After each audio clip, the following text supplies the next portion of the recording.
Hi guys, welcome back.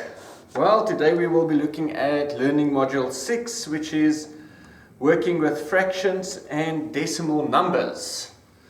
So I always know when people see fractions, they go in a frenzy, but I'm going to try and help you to work with adding and subtracting fractions, multiplying, multiplication, division, and I'll try to make it as easy as possible.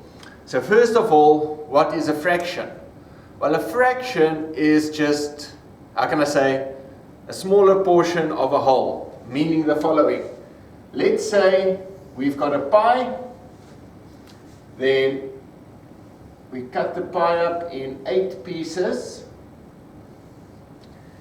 and then we give one piece, you eat one piece, and so the rest we'll keep in the fridge. So first of all, you count to see how many portions have you got total. You've got 8.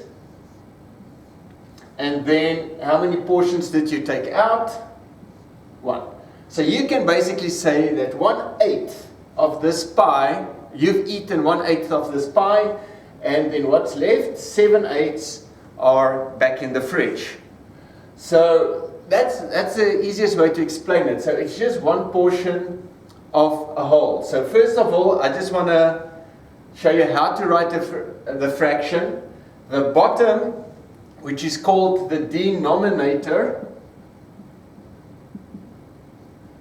is the amount of total portions available. Now this doesn't necessarily have to be a pie. It can be anything that you can divide in smaller pieces. It can be a cake. You divide into 4 pieces, a small cake. So you've got 4 pieces as a total. You eat 1 piece. So you can say 1 out of 4 pieces you've eaten. That's also the same name as, well, same as a quarter. Okay, and the top number is called the numerator. All right. So that's just like I said, the simplest and the easiest way to explain what a fraction is. You've got a total, and depends on how many portions of that total you are utilizing, or if it's something you need to divide among friends, or etc., etc. So I hope that helped, and then remember that the top number of a fraction is called a numerator, the bottom number is called a denominator. Now the thing about a fraction is a fraction can have different numbers but can have the same meaning. Meaning the following. Let's say we've got this 8 pieces, and 4 of the 8 pieces we are using. Now as you can see here, that is half the pie. So 4 over 8 is the same as a half. But in the same breath, let's say you've got another pie, and you divide that, let's see, how can we do it, in 6 pieces. So we've got 6 pieces. We take half the pie, which is 3 out of 6, but as you can see, it's still half the pie. So in this portion we had, in this pie we had more portions, and 4 out of 8 was half the pie. In this one we had less portions, but 3 out of 6 also equals a half. So in other words, they can have the different meanings or different numbers, but can have the same value. And we're going to be looking at that as well a little bit later in how to do that. All right. So, okay.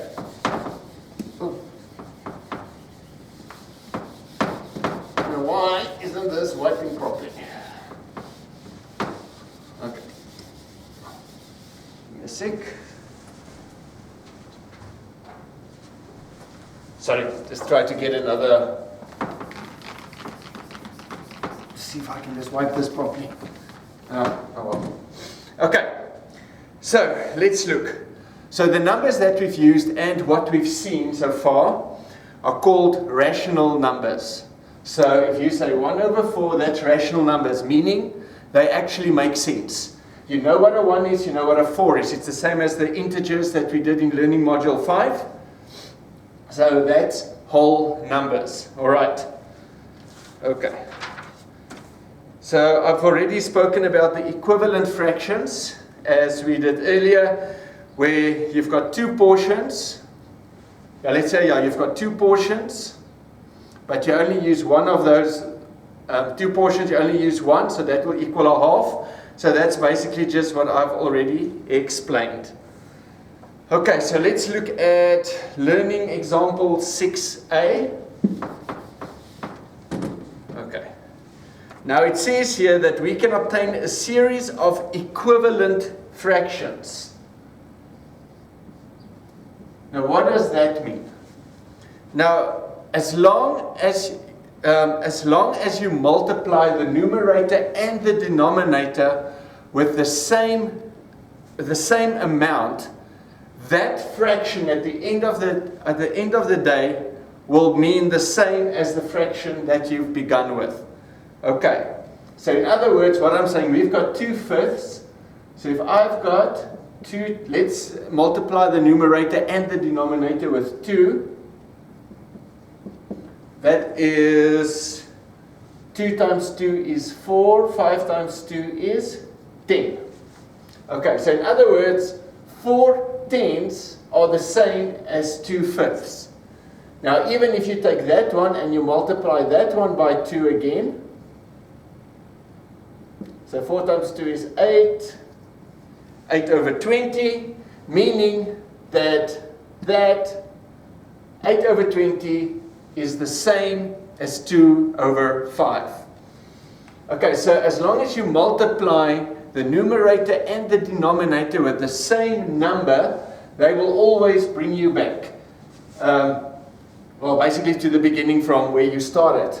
Now you can convert the 8 over 20 back into its original form by dividing it, the numerator and the denominator, by the same amount. So for instance, 8 over 20, if we divide it by 2, so 8 is, then you get back to 4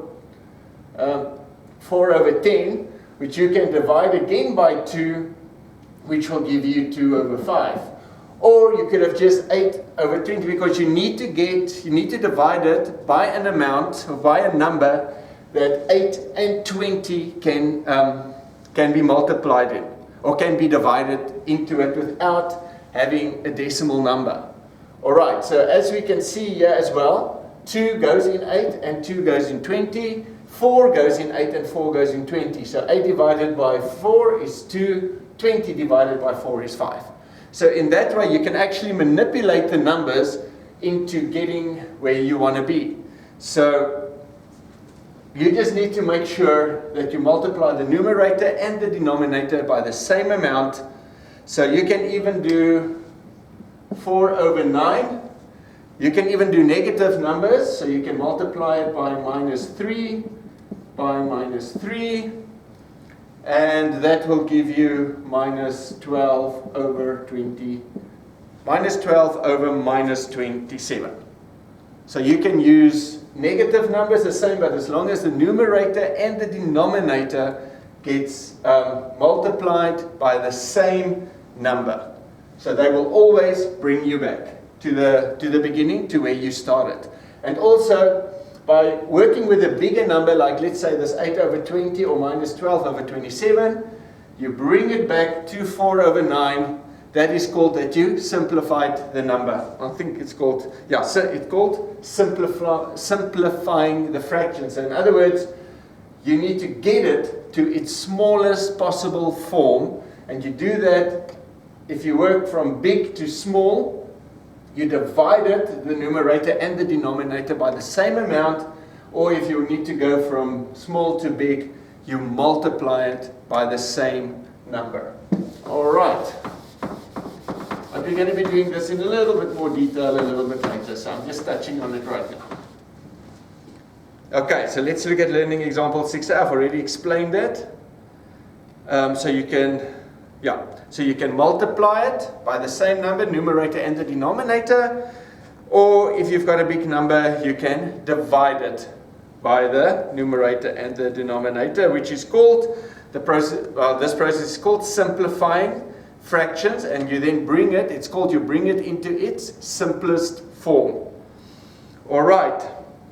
So if you look at the example, the simplest form of 45 over 75, so you can basically, just what we did here, is they just divided it. Now another method that they use is called cancelling. Now how does that work? Let's say you've got the number like they've got there, 32 over 48. It's just simply cancelling out the numbers, and you're basically doing the same as when you divide by 4 or divide by 5, depending on which number can be divided into both. But let's take a look at it. So let's say 32. Okay. So we've got 32 there and 48. So what number can go in 32 and into 48? I know 4 can, if I'm not mistaken, or 8 can even go into it. So it's 8, 16, 24, 32. So 8 can go into 32 4 times. And 8 goes into 48 12 times, if I'm not mistaken. No, 6 times. Sorry. So that's 4 over 6.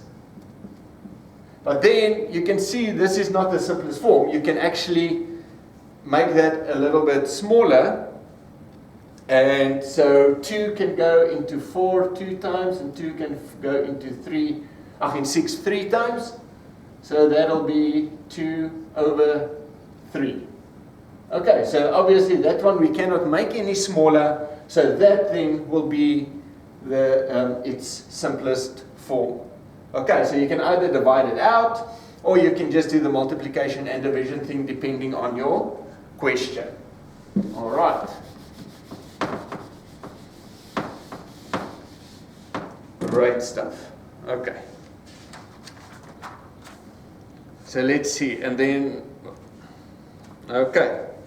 And now we're going to be looking at proper and improper fractions. Okay, now it says here, if the number of a fraction, if the numerator of a fraction is less than the denominator, it's called a proper fraction, meaning the top number is lower than the bottom number. So when the top number is lower than the bottom number, that's called a proper fraction. But it says here, a proper fraction will always be less than 1 in value. Okay. But if the numerator is higher than the denominator, that is called an improper fraction.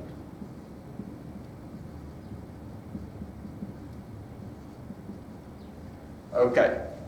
And then if you have a whole number combined with a fraction, that is called a mixed fraction.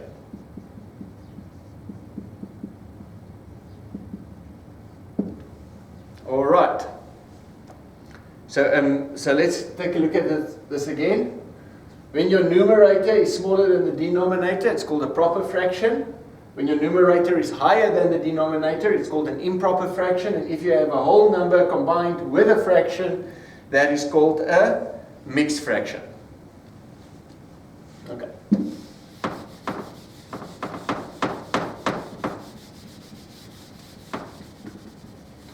All right.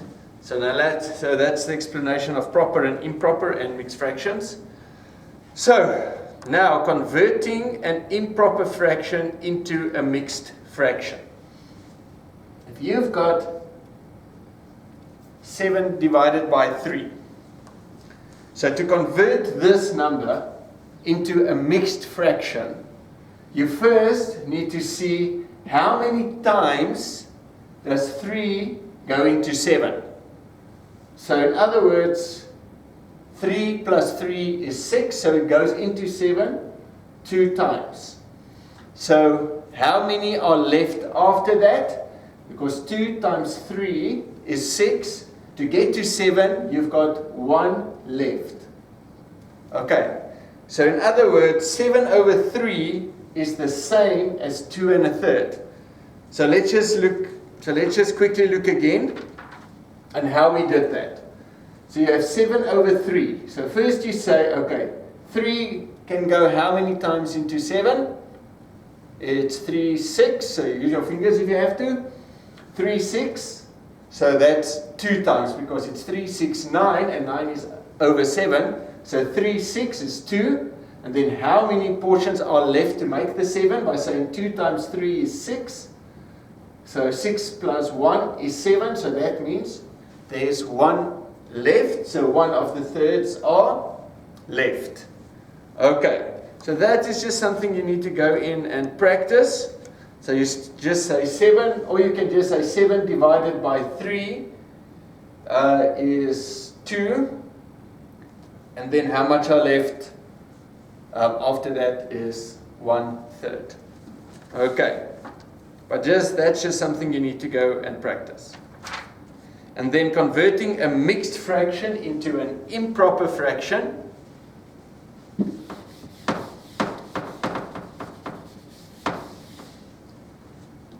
So let's see. If we've got a fraction, if we've got an improper fraction, 6, 2.5, and we need to convert that into an improper fraction, we do it as follows. First you say 6 times 5 is 30. 30 plus 2 is 32 over 5. See, the numerator stays the same. So you just simply multiply the whole number with the 5 and add the denominator stays the same. Sorry, I'm confusing myself now. Yeah, the denominator stays the same. So you multiply your 6 with the denominator and you add the numerator. So 6 times 5 is 30. 30 plus 2 is 32. So the answer then is 32 over 5. So your denominator stays the same. So it's just 6 times 5 plus 2. As simple as that. So now you've converted a mixed fraction into an improper fraction. Now when we do adding and subtracting and multiplying, you always need to do that part first. So that's why it's very important for you to know how to do that. Okay. So we've basically did the basics now on an explanation of the mixed fraction, improper fraction, and how to convert them. So now we're going to be looking at how to add and subtract fractions. Now I know this is a part where people usually stress a little bit, but let's just go through it. Now first of all, if you've got two numbers saying 3 over 16 plus 7 over 16.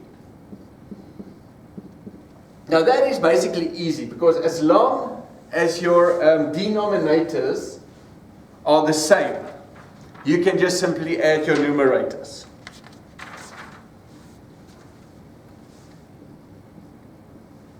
Okay. We can just simply add your numerators. So 3 over 16 plus 7 over 16. As you can see, your denominators are the same. So that's quite easy. So you just say 3 plus 7 is 10. And remember, your denominators stay the same when you add it. So that is 10 over 16. And then you can bring that back to its simplest form by, let's say, 2 can go into both of them. So that'll be 5 over 8. Remember, after you've done a calculation, you must always bring it back to its simplest form. You do get marks for that. Okay. So if your denominators are the same, it's easy. Remember, in your answer, you don't add the denominators up and give it 32. 16 plus 6, the denominator stays the same. You only add the numerators. All right. So just remember that. So as long as they are the same, that's quite easy. But as we always know, it doesn't stay easy. I mean, you can have a number like to add a quarter plus a third. Okay, now obviously, as we can see here, the denominators are not the same. So what you need to do then is you need to find the lowest common denominator for 4 and 3. Now one way you can do it is you can just say 4 times 3 is 12. Now sometimes that number won't be the lowest common denominator, but if you are not sure which one to use, you can always just say, you can just multiply 4 times 3. And 4 times 3 is 12. So, or you can just search a bit and say, which number can 4 and 3 divide in without having a decimal? Meaning, okay, so we've got 4 and 3. Yeah, 3 cannot become a 4. So you can basically say, yeah, 12. Yeah, you can, both of them can be made a 12 by multiplying the 4 times 3, and you multiply the 3 times 4, then you have 12. So you need to find the lowest common denominator for 4 and 3. Like I said, the easiest way, if you do struggle to find it, you can just say 4 times 3. That doesn't always give you the lowest common denominator, but it does give you a denominator. And one thing you need to notice and remember, if you multiply the denominator with 3, you need to multiply the numerator with 3. If you multiply the denominator with 4, you need to multiply the numerator with 4. Meaning, so 3 over 12 plus 4 over 12. So all you see is, because you need your numerator and the denominators must always be multiplied by the same number, you need to get those two the same. So the 4 and the 3, you need to find the lowest common denominator for both of them, which is 12. Because the best way to add them up is to put them together, is to obviously have the denominator the same. So 3 plus 4 is 7, and the denominator stays the same. Alright, and that one cannot go into a simpler form. That is its simplest form, and so we just stay there. Alright, well, I'm going to be doing another exercise. Let me just quickly look here. Okay. I see they've got another portion here.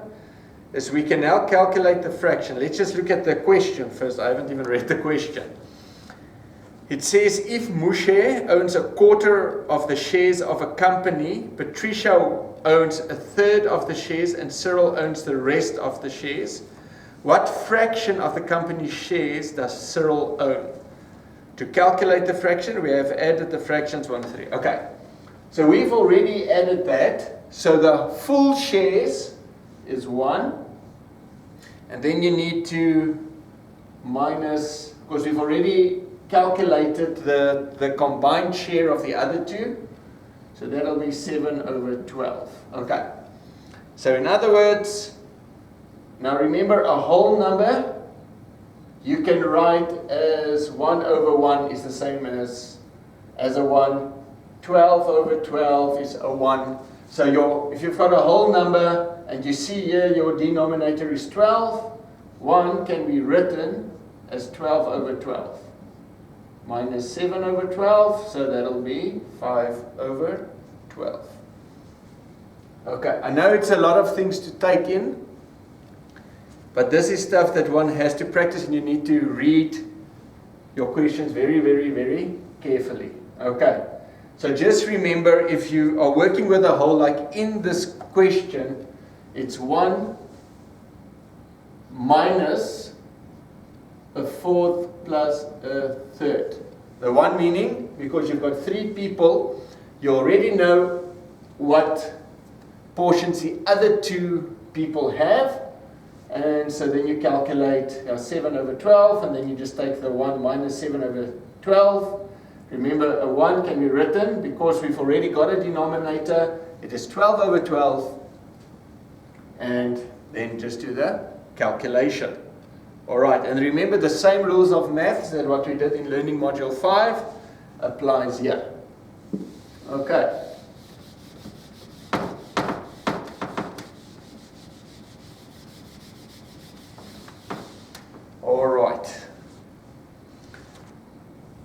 So that's adding and subtracting. Let's look at learning. Example 6b. Excuse me. So we've got 3 3/4 plus 5 5/6. So remember what I said earlier, the moment you get to work with mixed fractions, you first need to change it into an improper fraction. So how did we do that? We say 3 times 4 is 12, 12 times 3 is 15 over 4, plus 5 times 6 is 30, 30 plus 5 is 35 over 6. Okay, but what do we see there? We see the denominators are not the same. So now once again you need to find the lowest common denominator. Now the one way you can do it, you can just say 4 times 6, that's 24, so that will be a denominator but not the lowest denominator. But let's see, 4 and 6, 12. Again, it looks like it's 12 again, so 12, yeah, let's make it a 12, because 12 divided by 4 is 3, 12 divided by 6 is 2. So 12, 12. Okay, so 4 times 3 is 12, so 15 times 3 is 45. Then 6 times 2 is 12, 35 times 2 is 70. Okay, am I right? Yes, I am right so far. So let's see then. So 45 times 70 equals 115 over 12. All right, but as you can see now, this is still an improper fraction, and we need to bring it down into its simplest form. So you need to convert that now back into a mixed fraction, meaning, okay, I can see I don't have my calculator with me. Give me a second.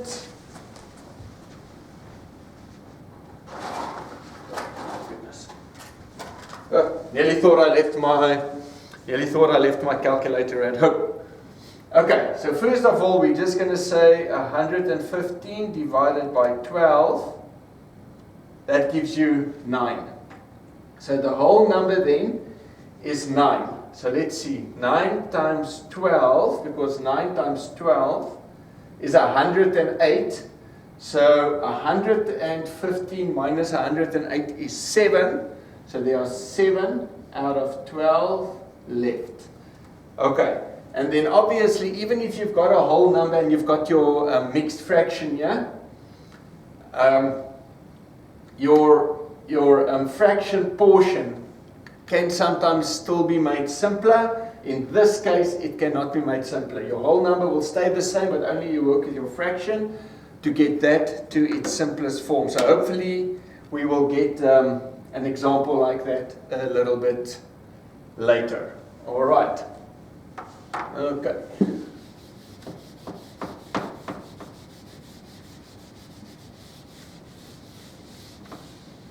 Okay, so let's look at the next example.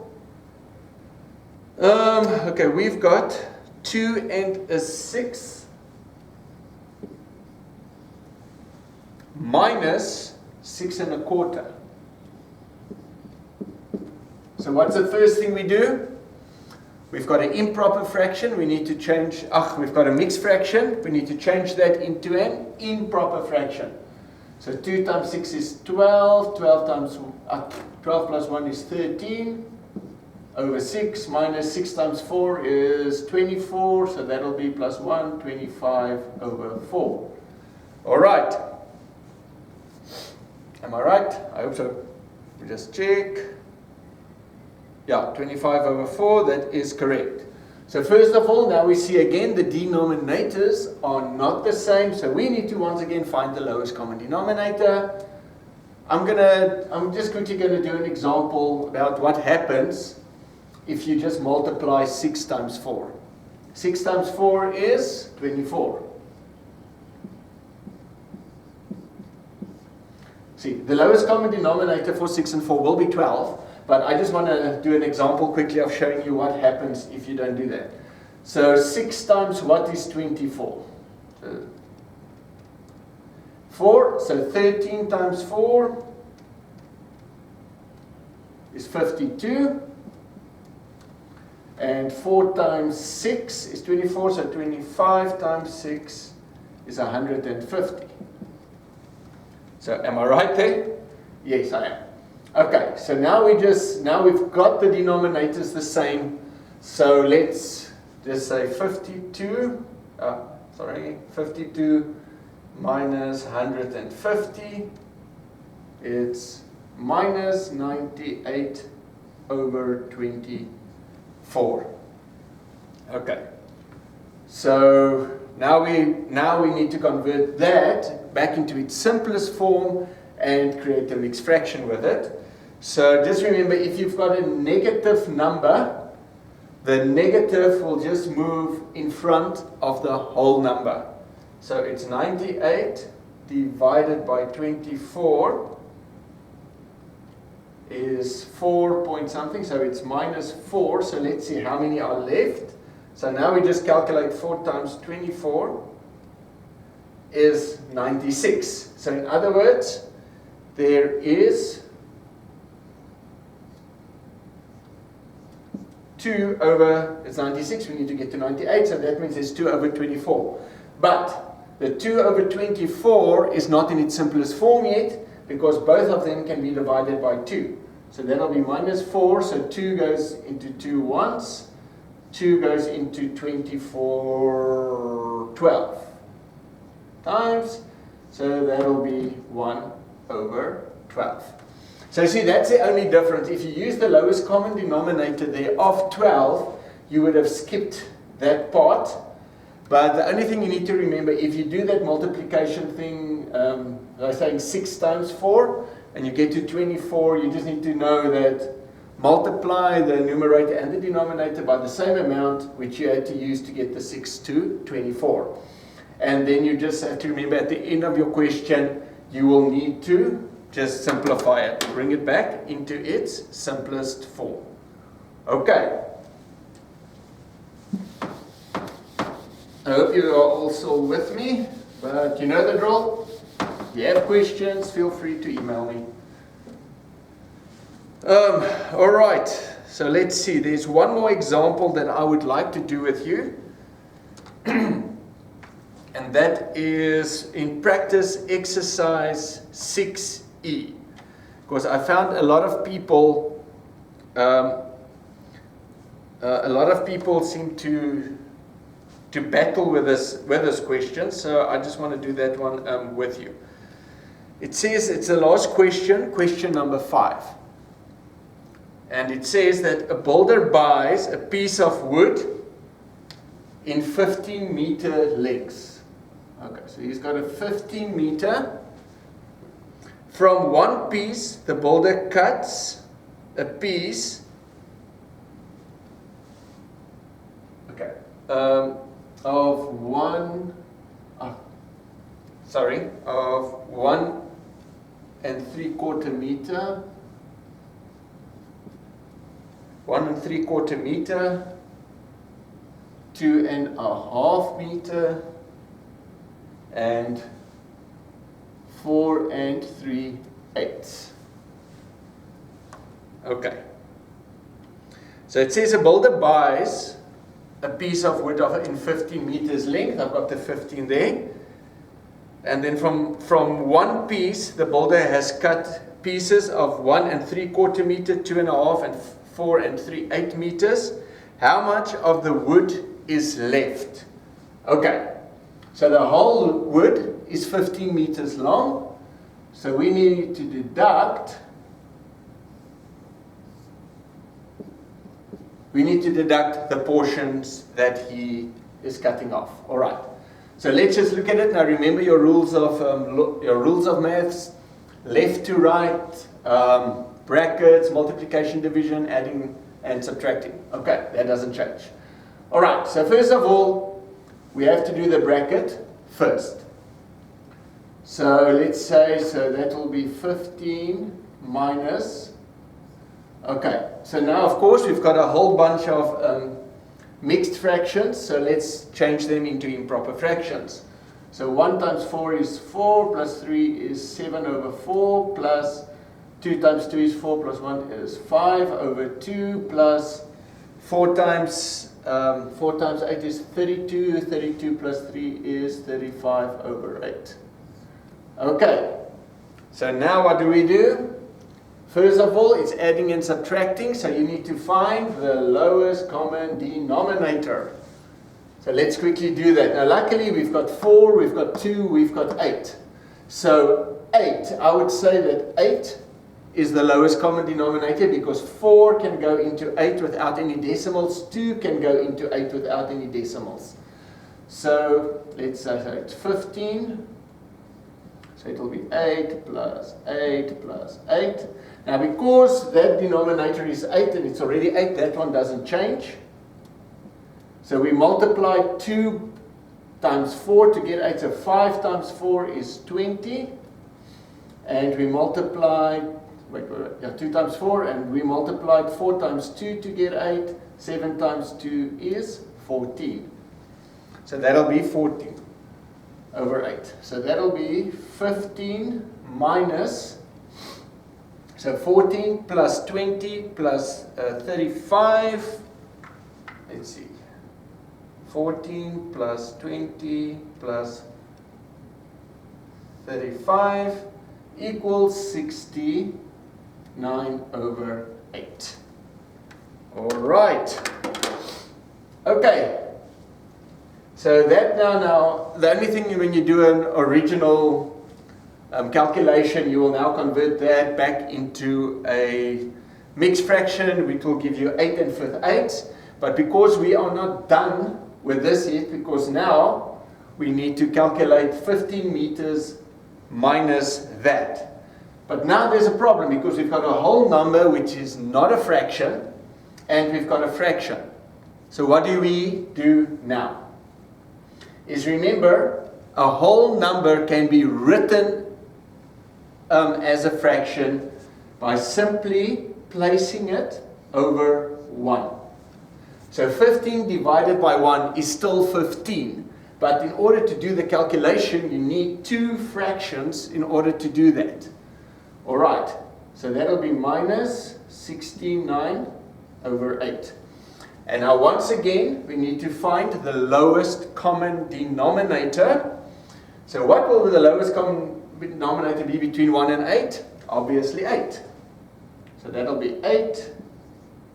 So because this one you didn't have to multiply it or divide it by anything to get to 8, it stays 69.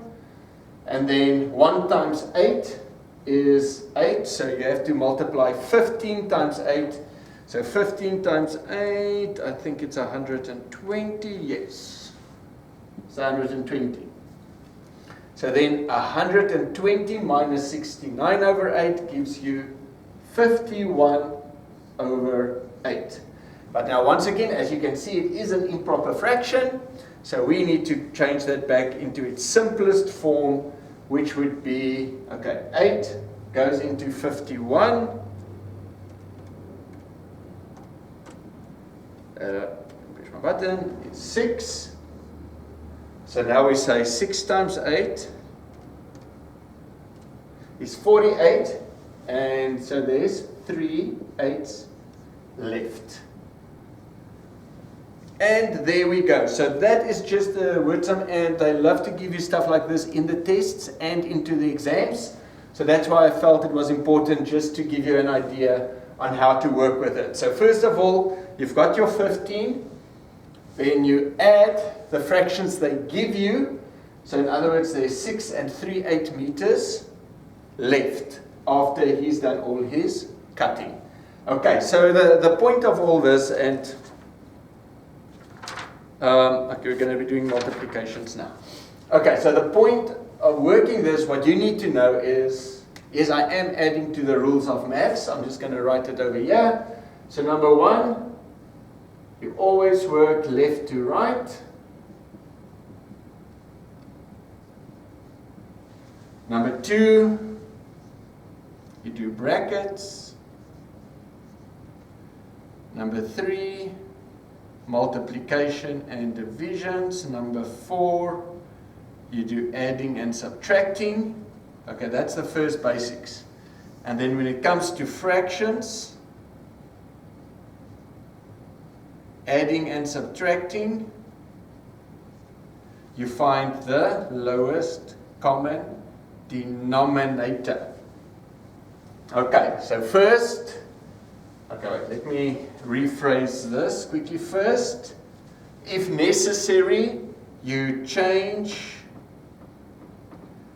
your mixed fraction into an improper fraction, and you find your lowest common denominator. Okay, so that you need to know. Adding and subtracting, lowest common denominator. Very, very, very important. Okay. Okay, let's look at the time. Oh, I've been going for 41 minutes already. Let's see. Okay, well, I'm just going to continue for now. Okay. Now we are going to look at multiplication of fractions.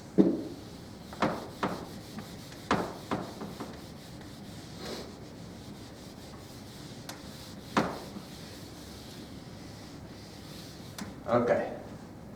So I know always people stress out once again, because remember we've done subtracting, sorry, I can get my water bottle. Yeah. I have to say all this talking makes you thirsty.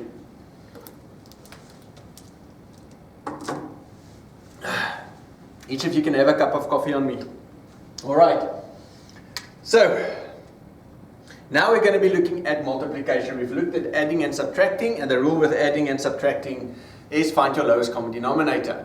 But also with all this, you mustn't forget your basic rules of maths, which is you work left to right, brackets, then multiplication and division, then adding and subtracting. Okay, and the same rules apply for when you work with fractions. I mean, you're going to get some that's got multiplication as well as adding and subtracting all in the same breath. And I know that can be quite daunting, but if you follow, keep your head and you follow the rules of maths, you'll be fine. So let's look. We've got 3 1/4 multiplied by 2 2/3. Alright, so please remember we are not busy with the LCD now, the lowest common denominator. We are busy with multiplication now. So don't lose your head. I know I lost my head a few times. So first of all, what's the first thing we do? We change the mixed fraction into an improper fraction. So 3 times 4 is 12. 12 plus 1 is 13. So it's 13 over 4. And you multiply 2 times 3 is 6. Plus 2 is 8 over 4. 8 over 3, sorry. Alright, so now, okay, now please note, don't do the LCD thing. Lowest common denominator doesn't exist here. When you're working with multiplication, you simply, how can I put it? You need to find the process of elimination. Meaning that you have to work I call it cross-eyed. You do the cross-eye thing. Meaning that you must say, okay, let's say 4 can go into 8. So 4 goes into 4 one time. 4 goes into 2 times. 4 goes into 8 2 times. So in other words, you need to actually how can I put this? How can I put it? You cancel out certain numbers, but you have to do it cross-eyed. And there goes my pen. Okay, you need to do it in a cross fashion. So in other words, you cannot cross out that one and that one. Or that one and... No, you cannot cross out your 2 denominators. Or your 2 numerators. You cannot. You can only work from bottom to top and crisscross. All right, so that one can check that one. Now 3 and 13, you can't do much with that one, but with the 4 and the 8, you can, because 4, so you can actually start off smaller to say, okay, 2 can go into 4 and into 8. Let's do that quickly. Let's say it's 13 over 4 times 8 over 3. So if you can't see immediately that the 4 goes into the 8, that's fine. You can see, okay, well, 2 can go into there 2 times, 2 can go into there 4 times, and now you can say, oh, okay, 2 can go into there once, and 2 can go into 4 too. So it gets to the same answer, it just takes a little bit longer. All right, so anyway, so now what you do is, now this is, remember, we are not busy with adding and subtracting, we're busy with multiplication. So now you multiply 13 times 2. So you multiply your numerators and you multiply your denominators. So 1 times 3 is 3. Okay. Are you with me? Oh, wait. I made a mistake. Sorry, I'm talking too much. Okay, like I said, sorry, I said the right thing, but I did the wrong thing. You multiply your numerators and you multiply your denominators, meaning 13 times 2 is 26, and 1 times 3 is 3. Okay, so in other words, that's 26 over 3, and the same rules apply, that you need to simplify it. So that is a improper fraction. You need to convert it back into a mixed fraction and into its simplest form. So 3 goes into 26. 8 times. So let's see. So 8 times 3 is 24. So in other words, to get to 26, we have 2 left.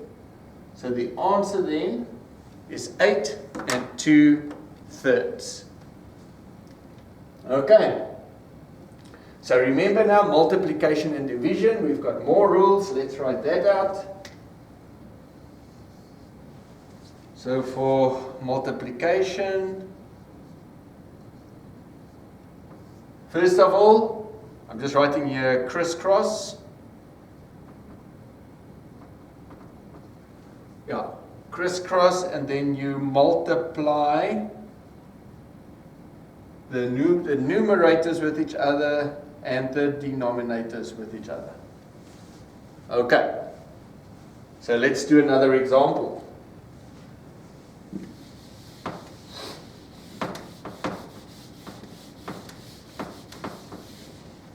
All right, so let's see.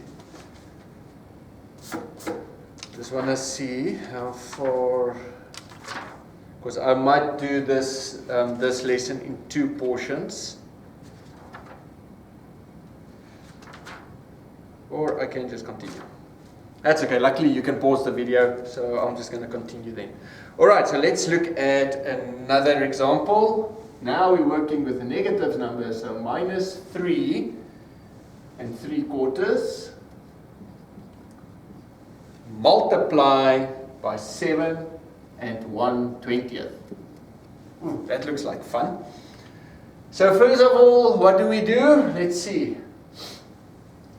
You change the mixed fraction into an improper fraction.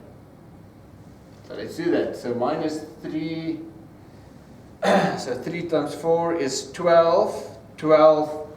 Now please remember, don't worry about the minus. The minus will just be added to the numerator. So you just work with the whole numbers. So 3 times 4 is 12. 12 of that is 15 over 4. And because there is a negative number, you just simply add it to the numerator. Times, okay, 7 times 20 is 140. So that's 140 over 20. All right. So now let's see. Now what's the rule here? This is not looking for the LCD. This is multiplication and division. So first of all, let's see what we can do. We've got 4 and 140. Okay, let's see. Okay, 2 can go into 4 2 times, and then 140, it goes 70 times. Then, okay, 2 can go there once, and in 70 it can go 35 times. All right, now let's look at the 15 and the 20.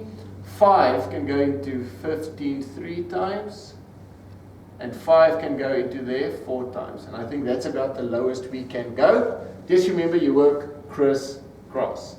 All right. So that's it. You just basically eliminate. You just make the numbers smaller by crisscrossing it and dividing it by the same number. All right, so we've got 3 times 35. That's 105 divided by 24.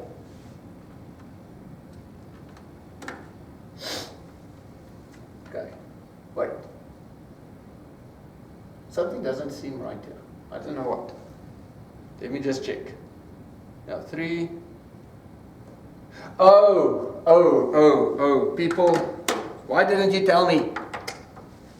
That's not 140, it's 7 times 20 plus 1.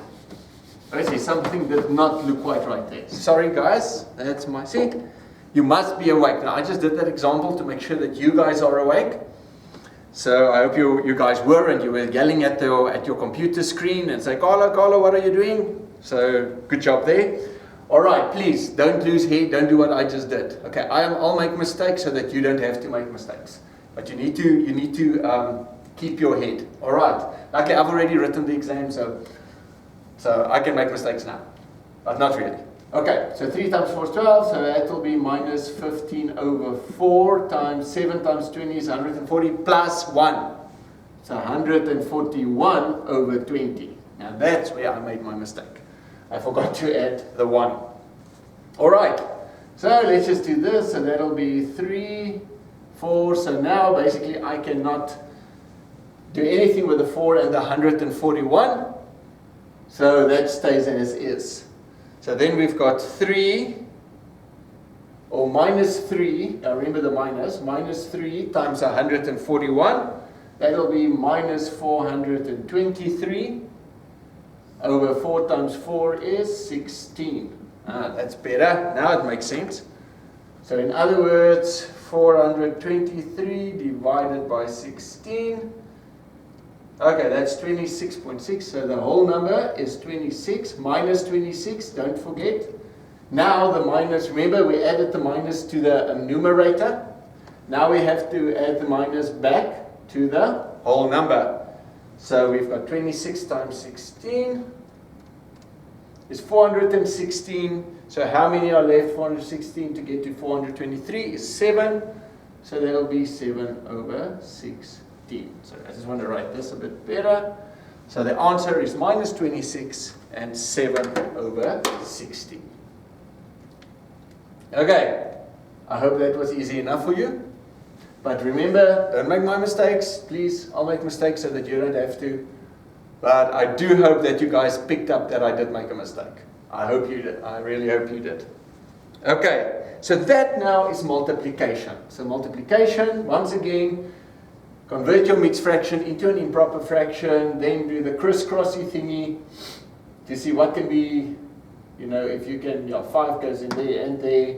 If it's only 2, then it's 2, etc. And then you multiply the numerators with each other, and you multiply the denominators with each other, and then you convert it back into its simplest form. All right.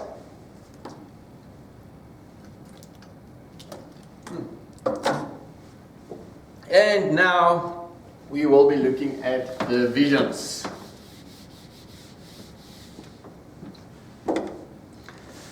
Now, of course, people can get quite, how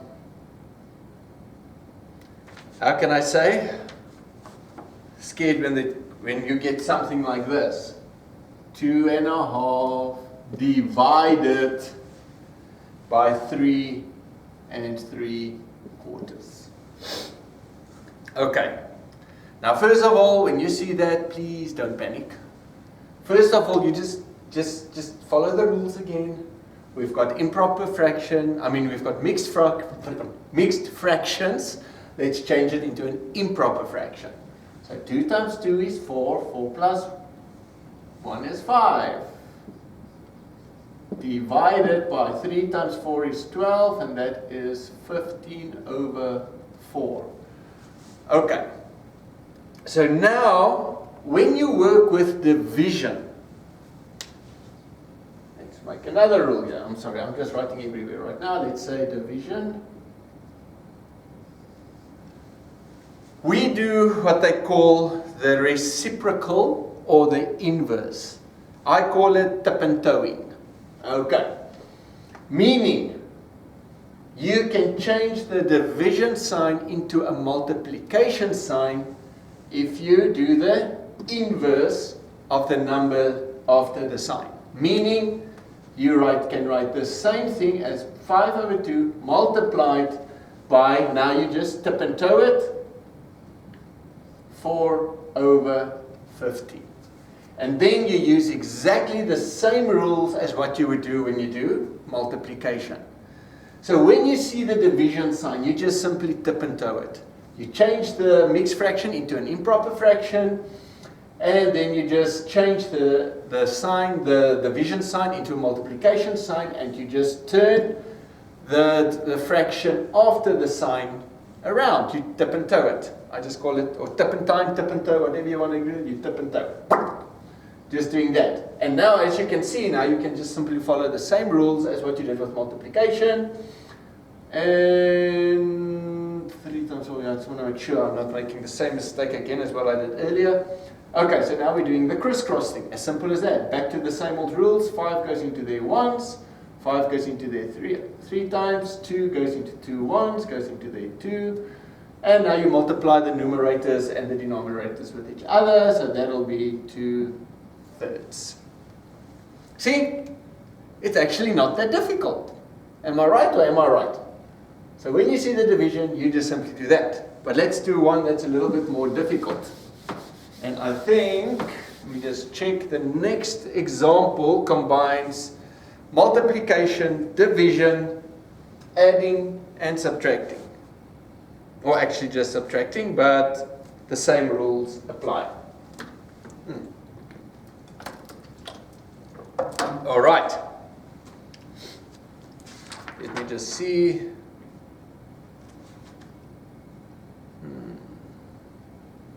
Okay. So let's quickly do this one. This is also part of learning example 6D. I just hope you remember I did the course years ago. So I don't know if the textbooks have changed. I hope it hasn't changed too much, that you can still follow the example. But anyway, let's go. So it's 3/4 divided by 1 7/8 multiply by 2 7/9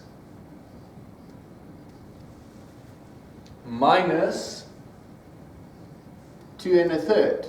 Now that looks pretty daunting, doesn't it? But like I always say, you just simply ask the question, what would Carlo do? And Carlo would relax and have some coffee. And now let's just see what we can do. First of all, I can see a few mixed fractions there. So let's change them into improper fractions. So it's 3/4 divided by, okay, 1 times 8 is 8. 8 is 15 over 8 times 2 times 9 is 18. That'll be 25 over 9 minus 2 times 3 is 6 plus 1 is 7 over 3. Okay, and remember now you have to follow the rules of maths. Just the rules of maths first, so let's see how we can do this. Okay, so you always work, remember left to right, you do brackets, there are no brackets, you do multiplication and divisions. Okay, but first we need to change the division sign into a multiplication sign. So that'll be 3/4 multiply, and what do we do after we've multiplied? Tip and time. Tip and toe, tip and time. Change it over, it's 8/15 times 25/9 minus 7/3. Alright, so now remember you start again left to right. So now let's see.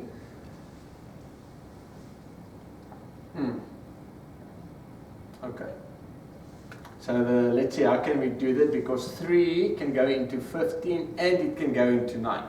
If you've got multiplications right next to each other like that, you can crisscross it in all of these ways.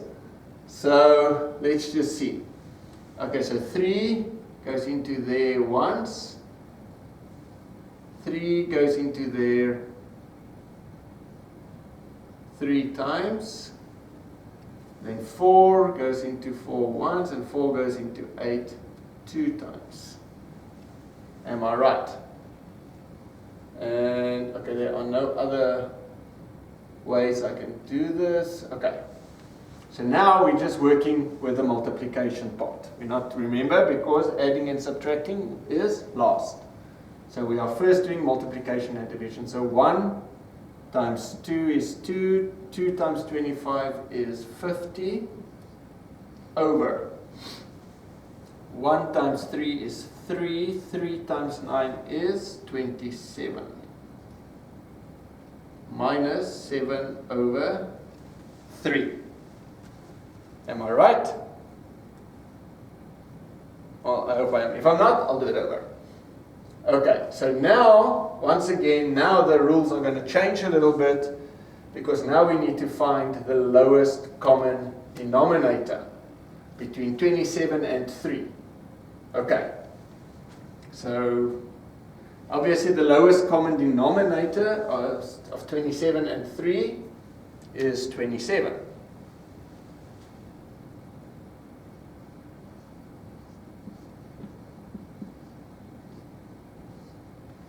Okay, so 27 divided by 3 is 9. Yep, it's 9, so 7 times 9 is 63. So that'll be 63/27. Okay. Okay, so 50 minus 63 equals minus 13/27. Okay, somewhere I did make a mistake, because this does not seem right. Sorry. I just want to check what, because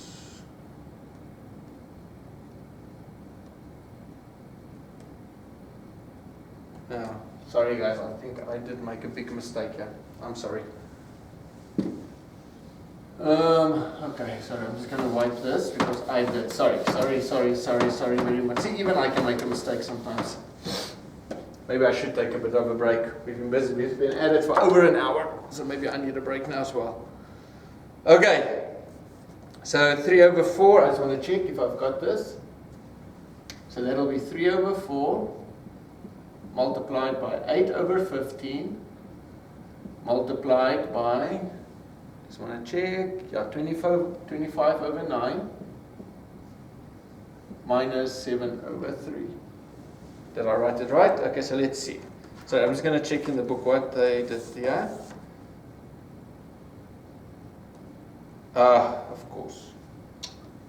Such an idiot. Sorry guys.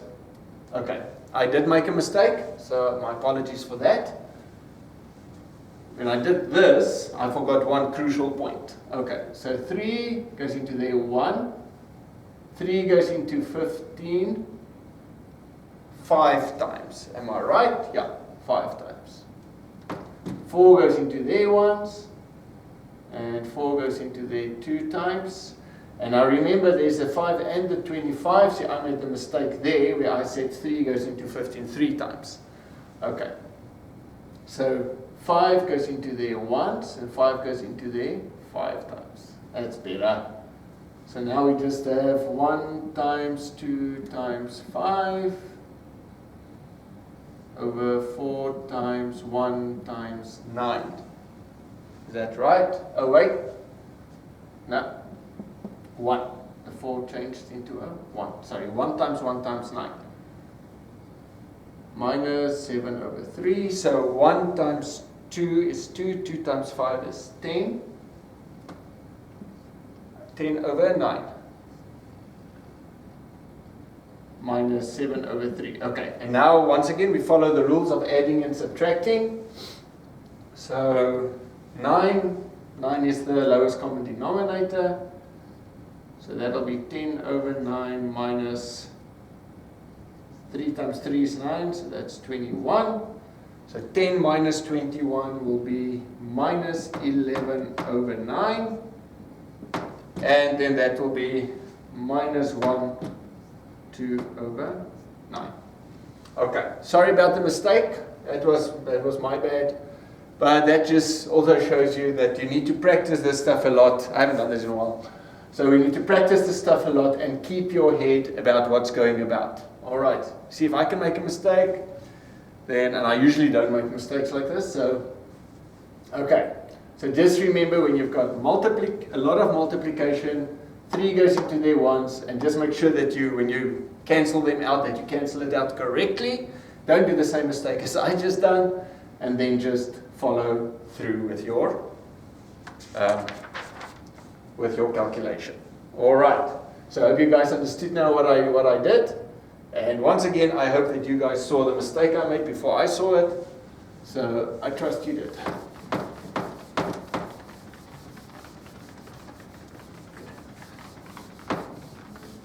All right. So now we're going to be quickly looking at working with decimal numbers. So as you know, decimal numbers, you work on an everyday basis.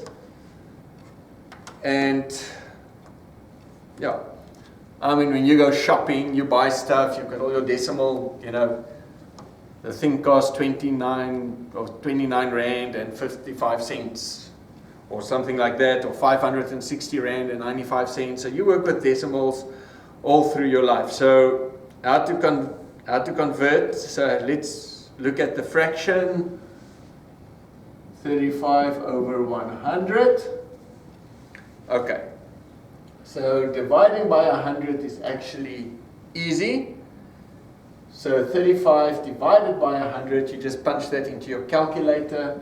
So 35 divided by 100 is the same as 0.35. Okay, so there's really not much, but they will ask you to convert a fraction into a decimal, or changing a decimal into a fraction as well. Okay, so let's see, converting fractions into decimals is very simple. I actually just did that right there. So that'll be just 2 over 5. That's the same as saying 2 divided by 5. So that's the same as 2 divided by 5, and that will give you 0.4. All right. And then mixed fractions. We've got the example 7 and 2 over 5. Obviously, you keep the whole number. If you have to convert that into a fraction, that's 7. And then 2 divided by 5 is 0.4. So that's actually very easy. You just punch that into your calculator, and yeah, and it will give you the answer. If you need to do that one, you can change that mixed fraction into an improper fraction, and then just put it into your calculator, and it will give you the answer of 7.4. All right, let's see what else is there. And then an improper fraction can be converted into a mixed fraction, into a decimal. Like, it's basically what I just said there. It's 21 over 5. And you can either convert that into a mixed fraction, which will be 4 and a fifth. So the 4 stays, and then you just say 1 divided by 5 is 0.2. 0.2, or you can just punch that into the 21 divided by 5 into your calculator, and then you will have your decimal. All right. Just want to see, did I miss anything there?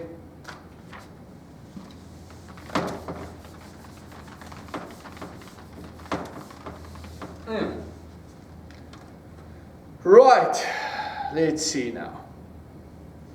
Non-terminating, terminating, and recurring decimals. Okay.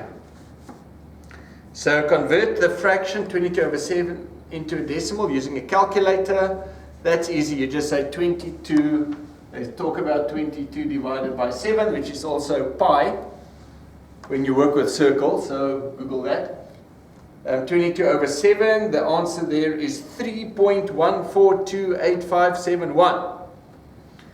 So in other words, 3.14287, let me just write it down. 3.1428571. I just want to check something. And then it's 142857143. So in other words, that is a non-terminating decimal. This is called a non-terminating decimal because it just simply carries on. Now, a terminating decimal is a decimal that is exact and complete. For example, like the examples we did previously, like 0.25 or 0.375. So if you have decimals like that, that is the answer. That is the final answer. But you do get recurring decimals. Like if you put 2 divided by 3 into your calculator, you will get, let's say 2 divided by 3, you will get 0.666666, and it just moves on into infinity. But so obviously when you've got an answer like that, and you've got a decimal, you cannot go through and write 0.66666. There's a way that you write it, and that will say 0.6, and you make a little dot on top of the 6. Now that dot on the 6 means that that 6 is carrying on into infinity. So it just carries on, carries on, carries on. So when you say 1 divided by 6, you'll get an answer of 0.16161616, and that also carries on into infinity. So how do you write it? 0.16, and you make a dot over the 1 and over the 6, meaning that the 16 is carrying on into infinity. So it's just carrying, carrying, carrying on. Okay, so okay, so let's see the first one. If you've got 0.666 and it's only one number that keeps recurring, you just write and you put a dot over the 6. If you've got a 16, you put a dot over the 1 and the 6. But if you get a decimal like, sorry, let me just wipe here.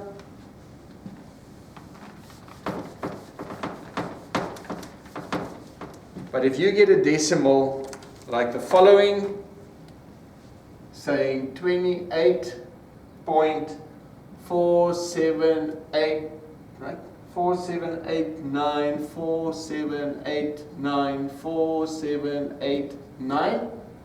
Okay, now obviously you cannot write 4789, but what you do is you write 28.4789, and you put a little dot at the 4 and the 9, meaning that the 4789 is repeating the whole time.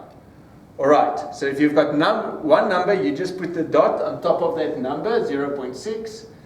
If you've got two numbers, you put the dot on both numbers. If you've got multiple numbers that are recurring, you put it at the beginning and the end of the recurring numbers.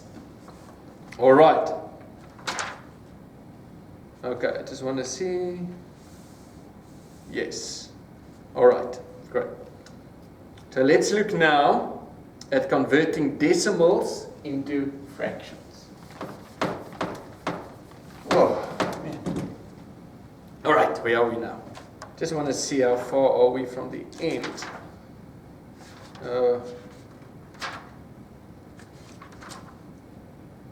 Okay.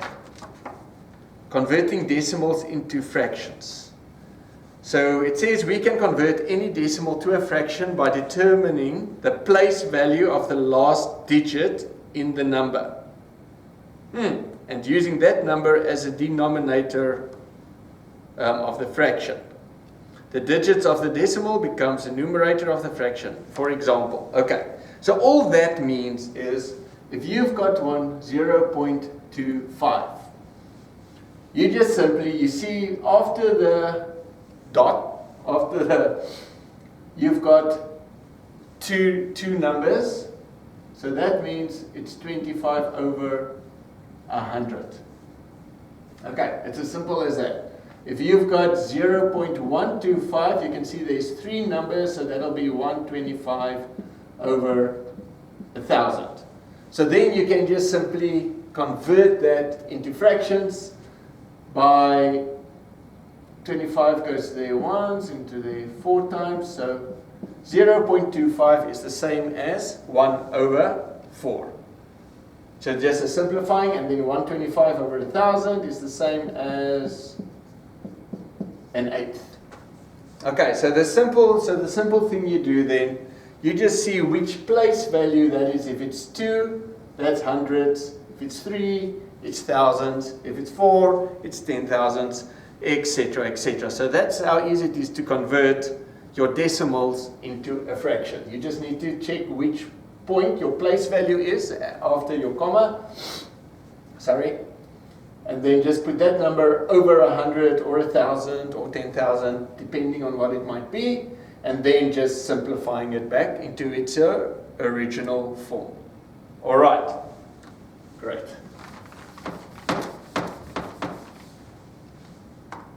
So let's look now, rounding of decimals.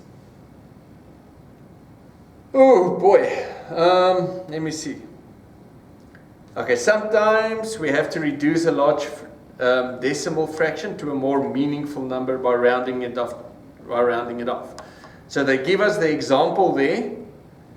20.99 divided by 6 gives you 3.49833. Okay. So, if they ask you to round it off to 2 decimal places, meaning that's 1, so that's 1 decimal place, 2 decimal places, 3 decimal, 4, 5, 6. So they can ask you to round it off to either 1 decimal place, 2 decimal place, 3 decimal place. So in this example, they are asking us to round it off to 2 decimal places, meaning you need to round it off there. So now how do you do that, you ask me? Very smart question. It's very simple. If they ask you to round it off to 2 decimal places, you need to look at the number after the decimal place that they are asking you to do. Okay. If that number is 5 and up, you push, this number must go up. So in other words, because the 3rd decimal place, they're asking for the 2nd decimal place, so you're looking at the 3rd decimal place, is over 5, is 8. So that means you round that one off, you add 1 to that. If that number was less than 5, then you keep it the same at 3.49. And then you discard the last bunch of digits. So you always look, so when they're rounding off to decimals, they ask you to look, they'll tell you 1 decimal place, 2 decimal places. Like for instance, if they asked to round that off to a 1st decimal place, you will look at the 9. The 9 is over 5. So in other words, you will round that one off at 3.5. Okay, if they asked you to do it at the 3rd decimal place, you will see there, So the number after the 3, the fifth decimal place, is under 5. So that will just stay the same. All right. And then you will write that on, you will say 3.498 on the decimal they're asking you. You do this wavy thing, and that means approximately equal to 350. Okay. So let's just read what it says here. Step 1, you find the required place value. The digit in the second decimal place or 100th digit is 9. That's what I explained. Look at the digit to the right of that value. So in other words, you look at the next number, the last digit is 8. If the digit is 5 or more, this digit will increase by 1. And if it's less, it will remain unchanged. And you discard off the rest of the numbers. Okay, so let's look at learning example 6E, where you've got 7.24 times 1.15 times 2.89. So then they give you 24.06214. And now they say to round it, if you round it off to 2 decimal places, so 1, 2. So the number after the 6 is a 2, so it's under 5. So that just remains 24.06. To round it off to 1 decimal place, so 1 decimal place, so the 6 is over 5, so you will increase that one by 1. So that'll just be 24.1. Okay. My back's getting sore standing so long. What's the time? Yeah, well, we are almost done. Yeah, we're almost done, so I'm just going to finish.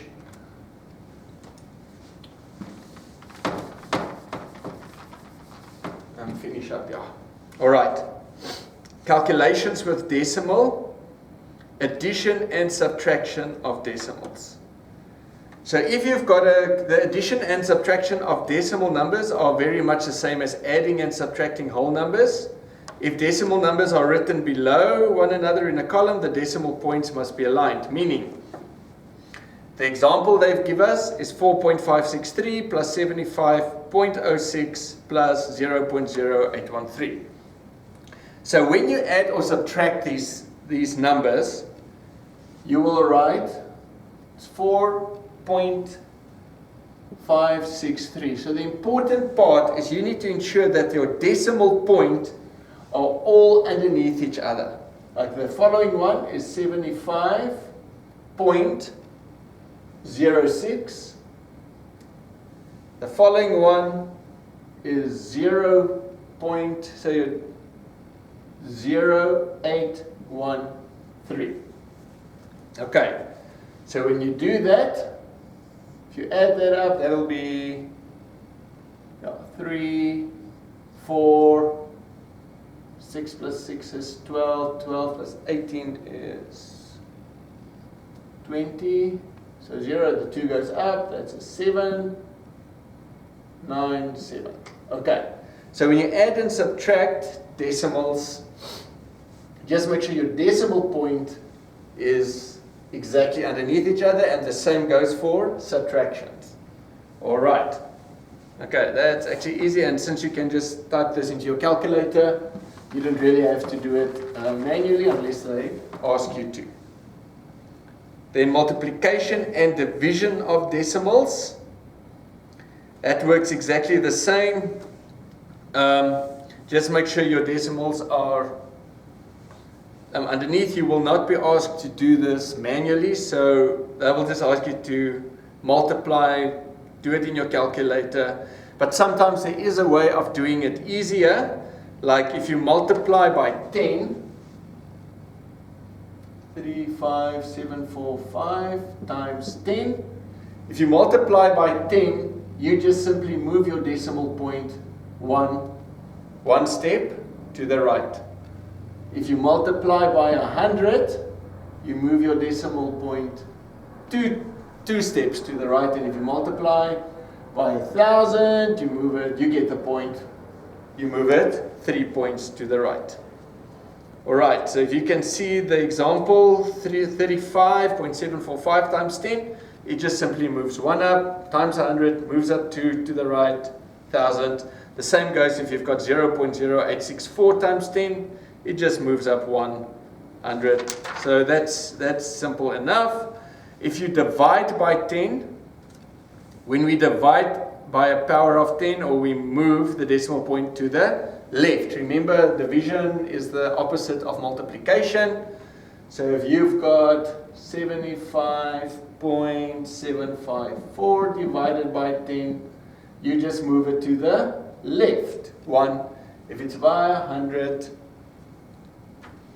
you move it 1, 2. If it's 1,000, you move it 1, 2, 3.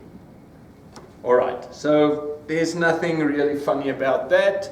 Luckily, multiplication divisions, they won't ask you to do that manually, but you will need to be able to do it in your calculator, and sometimes it's just good if you know you're multiplying by 10 or 100 or dividing by 10 and 100, that you will just be able maybe to do it quicker.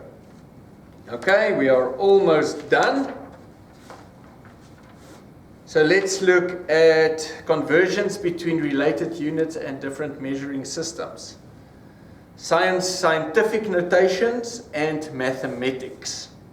Now, scientific notations is used in science and maths, in particularly for cases where very small entities are measured. Okay. So at the bottom of that page, you have a fraction 1 over 100. The decimal is 0.01.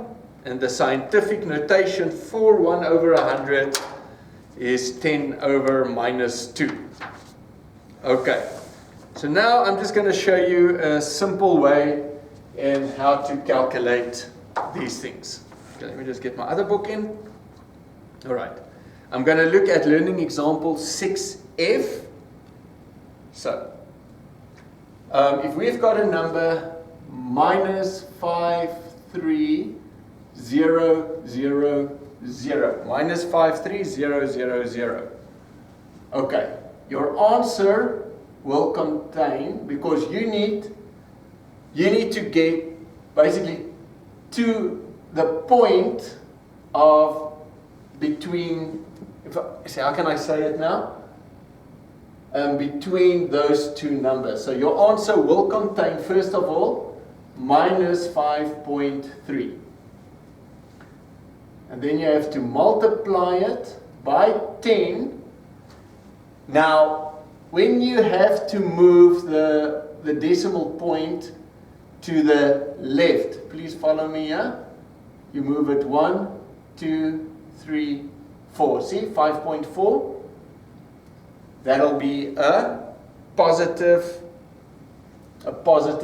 4. So that will be to convert this number now to a scientific notation.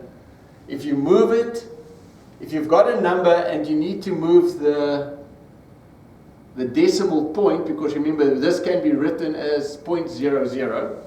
If you have to move the decimal point to the left on a number, it will be a positive 4. But if you have, let's say it's minus 0.000134. Because you see, you always have to move it where the first numbers appear, between the first two numbers. I hope you understand what I mean. I know this can be very, very confusing. Okay, because here, see, you need to, it's like something that's hungry and it needs to find the numbers. So you need to go to find the numbers. Now you see the first numbers there are 1, 3, 4. So your answer will be a 1.3 because you have to move the decimal point times 10. And now you have to see, because you have to move your decimal point to the right, 2, 3, 4, that will be a negative 4. All right. Okay, so I hope you understand what I mean by that. So if you get a number and you need to move you need to find the first numbers. Okay, like here, that'll be 5.3, so your answer will contain minus 5.3. Okay, because you need to find the first numbers. You need to eliminate the zeros, basically, and find your first numbers. So you find the numbers 5.3, so your answer will contain 5.3, and then you just need to count.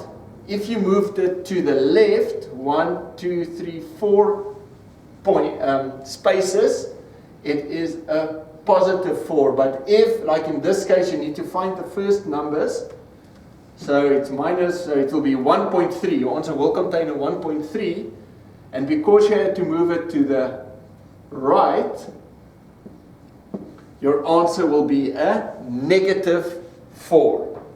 Okay. So let's just, oh, I'm running, sorry, I dropped the, let me get another pen. All right. Okay. So now let's look at the reversal of this.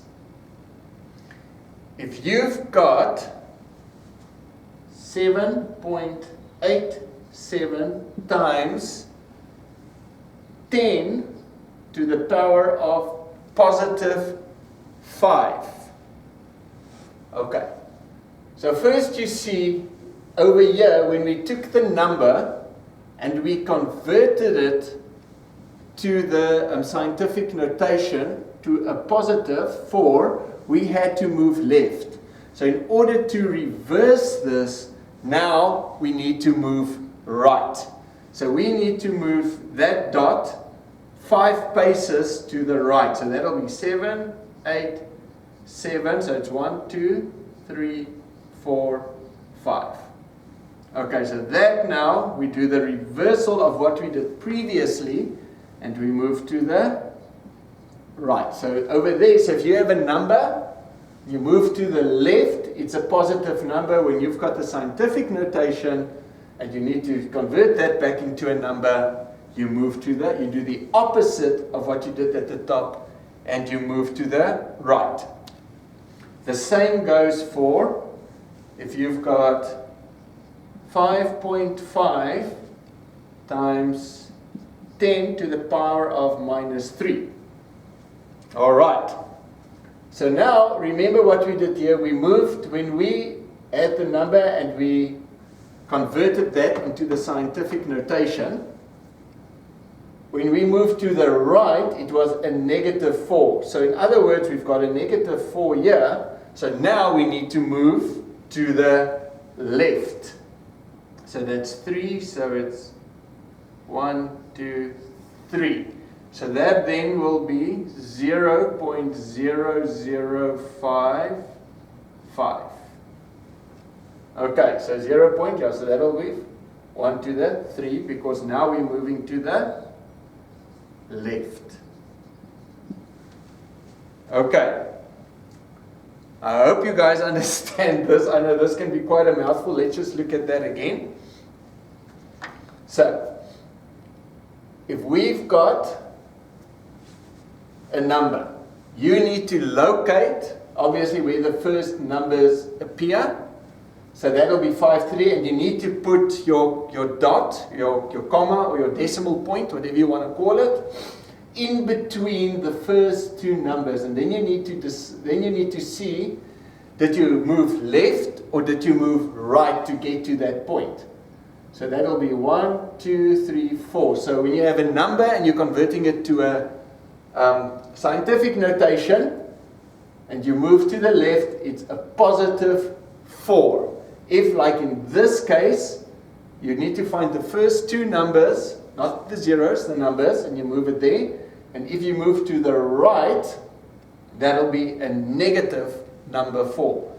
If you've got the scientific notation, and as you can see here, we moved left. So 7.87 times 10 to the positive 5. In a positive number, you just move it to the right. Remember, this can be written as 0.00 because you are moving that point. 1, 2, 3. So it's 1, 2, 3, 4, 5. So you're moving at 5 points. If it's a negative number, here we moved it right. So in other words, when it's a negative number, you move it to the left. Okay, I hope that makes sense.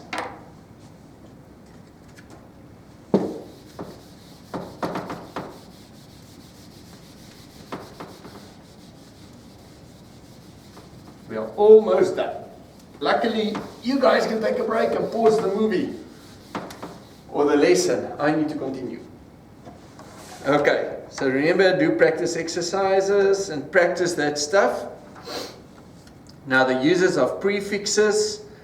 This stuff isn't very much in the well, basically in the tests, but there might be a question or 5 on that. Alright, it says prefixes are often used as multipliers which convey how much units are created from standard ones. The following table summarizes the prefixes. There's nothing much there that I can teach you. Yeah, pico, nano, micro, there's not really much I can teach you there. And then we've got units. Okay, they say there are 3 measurement systems still in use. The units are the imperial unit or the UK units, American units, and the metric systems. So if you've got, now you will be asked, you can be asked and probably will be asked to convert a metric system into an imperial system. Alright, so now you're asking me, what? Yes, no, but the good news is the information in those columns, as far as I remember back, is you don't have to memorize that, is they will give it to you. So what I'm going to do now is I'm going to show you just how to do it. Let's look at, I'm just going to look at mass. Let's see, I'm almost done.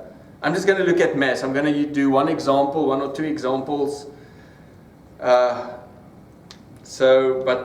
the principle of it is the same.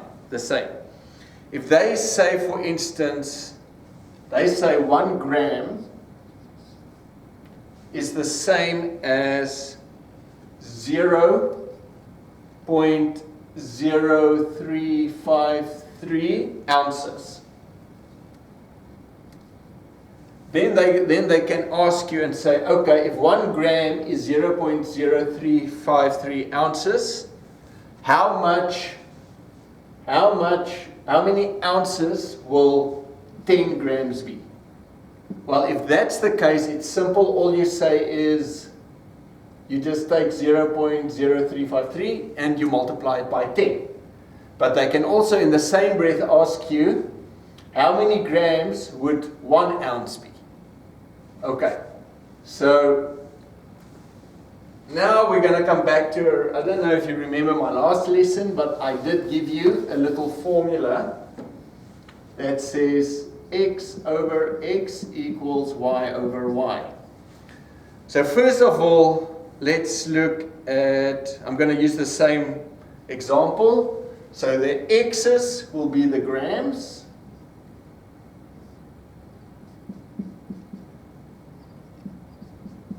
And then the y's will be the ounces.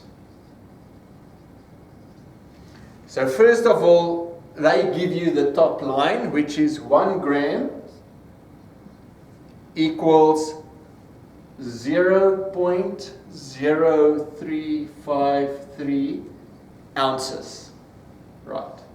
Now they're asking you, now remember you can use this formula for the reversal as well, for anything. They give you that part, and now they ask you, let's say 1 ounce is how many grams? And then you just simply do the maths. Remember what we said, you need to bring the x to the top, so you just change them all around. 1 divided by 0.0353, and then you just calculate it. Whoop! Drop my calculator, sorry about that. So 1 divided by 0.0353 and multiply by 1.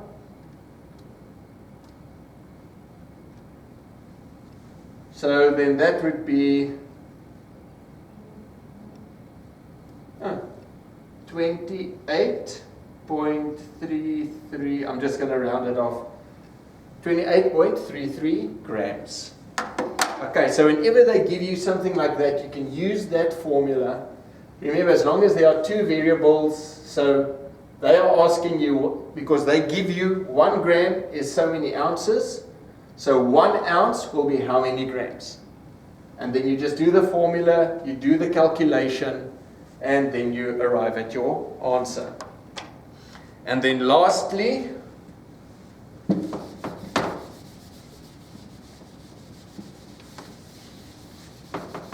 okay, last but not least, conversion of degrees Fahrenheit to degrees Celsius and vice versa.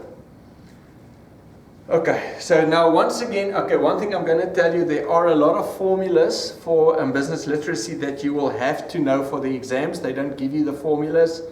So you need to make a list. If you see formulas like this, you need to make a list of the formulas, exactly what they mean, and memorize them.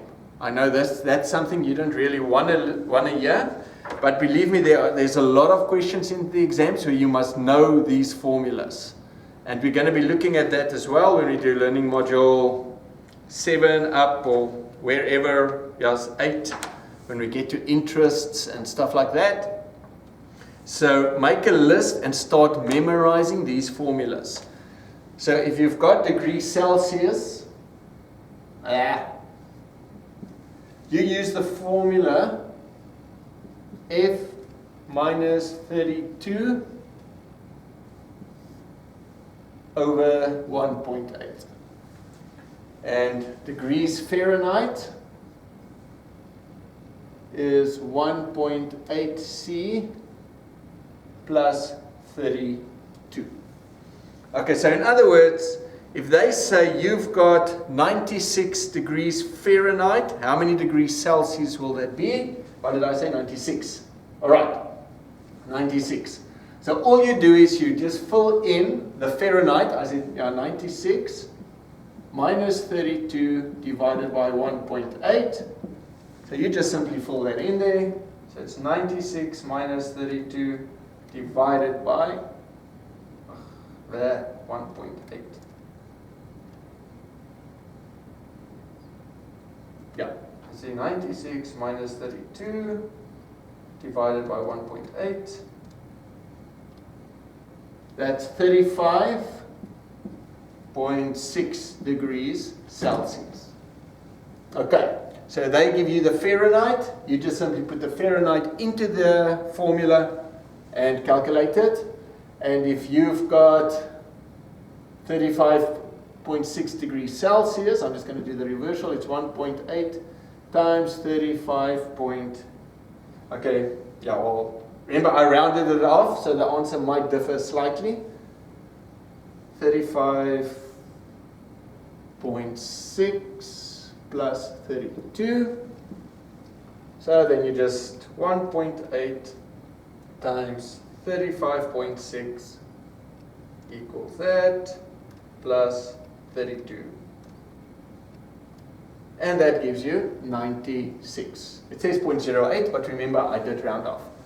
Okay, so that's one thing I can tell you now is as you do these lessons, learn those formulas. Believe me, if you don't, it's going to be very, very, very difficult. Okay. Well, that seems to be the end of learning module 6. So I just want to apologize again. I know I made a few mistakes today, but yeah, maybe I should start breaking up these lessons and just continue. I mean, we've been busy for 1 hour and 45 minutes.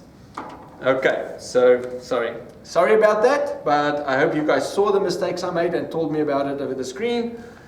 But thank you very much. So I'll see you guys next time when we do learning module 7, which is about percentages, ratios, proportions, and equations. So happy studying. See you guys next time.